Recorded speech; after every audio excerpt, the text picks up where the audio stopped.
So it done started moving, starting, come on out of there.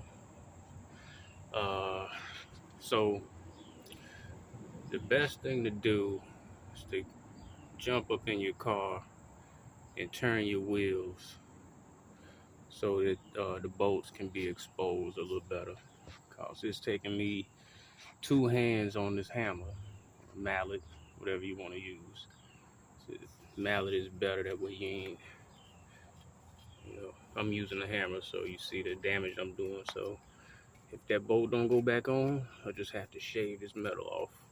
But it's best to use a mallet if you can get something. If you got a mallet that's a metal mallet. I tried the rubber one, but it just wasn't doing it. Also, safety tip, make sure you got a jack and some jack stands. Jack stand on each side. On this Impala, there's a spot up under there for the jacks on each side. I believe there's one in the back on each side too. So I'm just gonna show y'all this one strut, and the back ones are different. You got one for left side and one for the rear right side, but the front ones are the same. It's kind of weird, but so trying to bang this out is just, it's being rough. But let's see if I can hold the camera and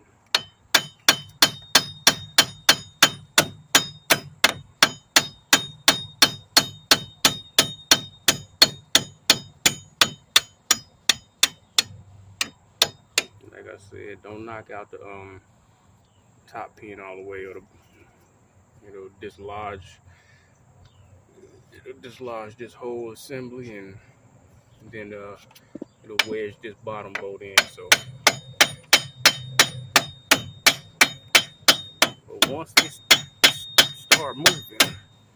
it starts moving, they kind of come out. I don't know why I'm talking and hammer at the same time, so y'all can't hear me with it, but whatever.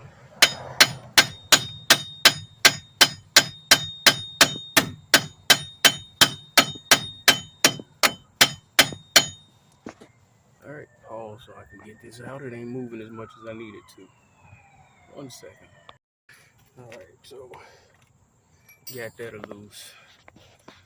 Now you're likely gonna need a punch to punch them out of there. Punch the bottom out first.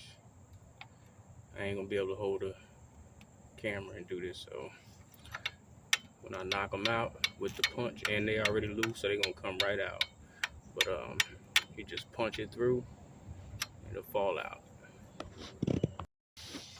All right, so I punched that bottom one through, and as you can see, it's already getting off. That's why you don't do the top one first. It's kind of off, so you just wiggle it out.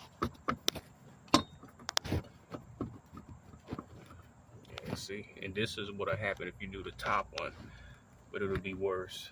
You'll have to put that bottom one back in there. I'm gonna punch it again. One bolt out. I had to kind of move the caliper and all of that, and the rotor around, and wiggle it out. It took 2 hands. Now I'm gonna punch this top one out, and I'll let y'all see the results of that. All right, top one comes out pretty easy. Now everything is good. What you do, this is what I do. So I got my hammer. I'll get it in there. So you just yank on the caliper. Let me get my gloves back on. With my luck, I'll cut my hand. So, all right. Okay. So you're gonna yank on the caliper, and that's gonna dislodge it. Dislodge this. See that coming loose? It's already moving. Just pull on it. So when I say you don't have to remove that brake hose, this is as far as you need to pull this. So it's no more stretching than that right there. The reason being is because you have loosened up those top bolts. You can move this strut around. So just push the strut. I was struggling with it the other side, but just push the strut. Just push it and then move it off to the side. Either side. I prefer that side. So now the strut is off. All you gotta do is take those 3 bolts off and then it'll fall down. So reach down after you take 2 of them off and you loosen up the 3rd one all the way, reach down and grab a hold of the spring so it don't just fall down.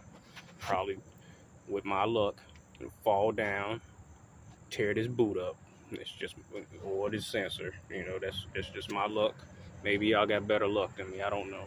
But so I'm gonna go and take those 3 bolts off, and I'll try to let y'all see me catch it, but it's gonna be hard holding this camera. So get back with y'all in a second. Yep, I took 1 bolt off, and it already just dropping down. Yep, just take the 2nd bolt off. So once you take this 3rd bolt